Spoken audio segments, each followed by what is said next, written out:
بسم اللہ الرحمن الرحیم۔ نوح علیہ السلام کا پورا واقعہ۔ بسم اللہ الرحمن الرحیم۔ آدم علیہ السلام کا 1000 سال کے بعد اللہ تعالیٰ نے آگ کی زمین رافتے پر اپنے اس بندے کو بھیجا جن کے بہت سے نام ہیں، جنہیں عبدالغفار کہہ کر بلایا گیا، عبدالجبار کہہ کر بلایا گیا، تو کبھی الیاس کہہ کر بلایا گیا۔ آج انہیں زمانہ نوح علیہ السلام کے نام سے یاد کرتا ہے۔ آپ علیہ السلام حضرت ادریس علیہ السلام کے پرپوتے اور حضرت آدم علیہ السلام کی 10ویں پشت سے ہیں۔ آپ جب دنیا میں تشریف لائے اس وقت وہاں کے لوگ نفسیاتی خواہشات، لسٹ پر فخر کرتے تھے، بتوں کی پوجا، شیطان کی عبادت اور یہ سب کام کرتے تھے۔ آپ نے بچپن سے ہی لوگوں کو سمجھانا شروع کر دیا، انہیں بتایا کہ یہ جو سب وہ بھی کر رہے ہیں وہ غلط ہے، گناہ ہے، اللہ کے سوا کوئی عبادت کے لائق نہیں۔ لیکن اس کی قوم اس کی بات کو نہیں مانتی تھی اور ان پر ظلم کرتی تھی۔ جب جب وہ سمجھانے آتے ان پر اتنے پتھر مارتی کہ وہ پورے پتھروں سے ڈھک جاتے۔ اللہ اکبر۔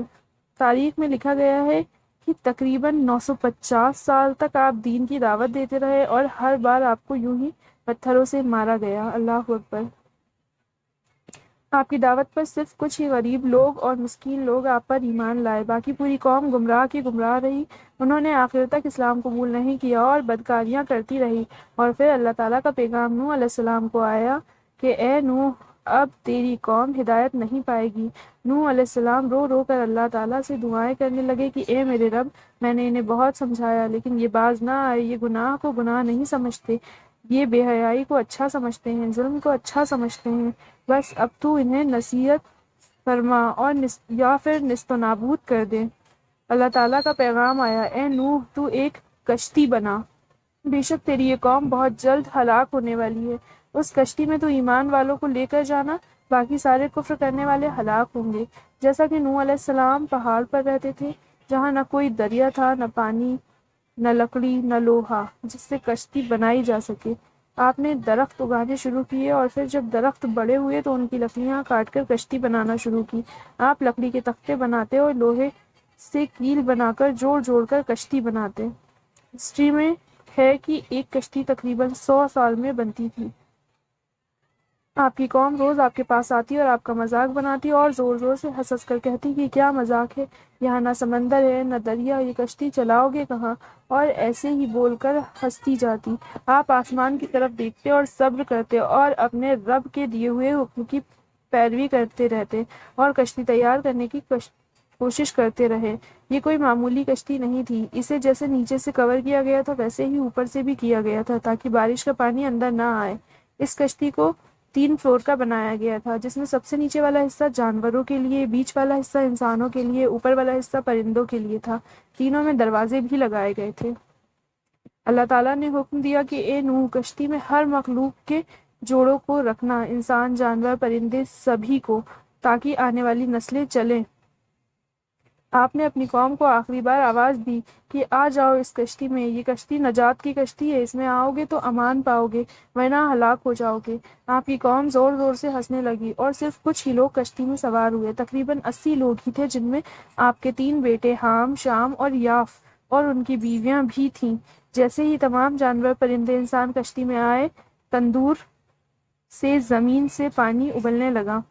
لوگ دور دور سے یہ دیکھنے کے لیے آنے لگے اور ہنسنے لگے، انہیں لگا کہ کوئی چھوٹا موٹا طوفان ہے۔ پھر آسمان سے تیز بارش شروع ہوئی اور دیکھتے ہی دیکھتے ہر جگہ پانی ہی پانی ہو گیا اور سب کے گھر ڈوبنے لگے۔ اس طوفان میں نوح علیہ السلام کا ایک بیٹا کنعان بھی تھا۔ آپ نے اللہ سے اس کی سفارش کی، لیکن اللہ نے صاف منع کیا کہ تم نہیں جانتے جو میں جانتا ہوں، تو وہ بات مت کرو جس کا تمہیں علم ہی نہیں ہے۔ اس بات سے پتہ چلتا ہے کہ آپ کی پہچان صرف آپ کے اعمال ہیں۔ اللہ ہر بندے کو اس کے اعمال کے حساب سے نوازتا ہے، نہ کہ اس کے ماں باپ کے اعمال کے حساب سے۔ یہ طوفان اتنے وقت تک چلا کہ کشتی میں شامل لوگوں کے علاوہ سب کے سب نیست و نابود ہو گئے۔ یہ کشتی 5 مہینے تک سمندر میں تیرتی رہی اور آخرکار 5 مہینے کے بعد جودی پہاڑ کی چوٹی پر آ کر رکی۔ آپ علیہ السلام نے ایک کبوتر کو بھیجا دیکھنے کے لیے کہ دیکھو سب سوکھ گیا ہے یا ابھی بھی پانی ہے۔ کبوتر وہاں گیا اور زیتون کی ڈالی لے کر آیا اور آپ علیہ السلام 5 مہینے تک اپنی قوم کے ساتھ جودی پہاڑ پر رہے اور اللہ تعالیٰ کا شکر ادا کیا، اور پھر 5 مہینے کے بعد دوبارہ اپنی قوم کو آباد کیا۔ جس دن یہ کشتی جودی پہاڑ پر ٹھہری وہ جمعہ کا دن تھا اور تاریخ 10 محرم الحرام کی تھی۔ اس واقعے میں بے شمار چیزیں سیکھنے کو ملتی ہے کہ کیسے آخر میں جیت ہمیشہ سچ کی ہی ہوتی ہے۔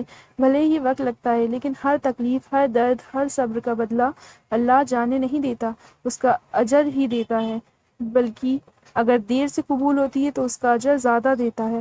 بے شک جنہیں اللہ پر یقین ہو وہ ہر مشکل سے جیت سکتے ہیں۔ سب کھیل یقین اور توکل کا ہے۔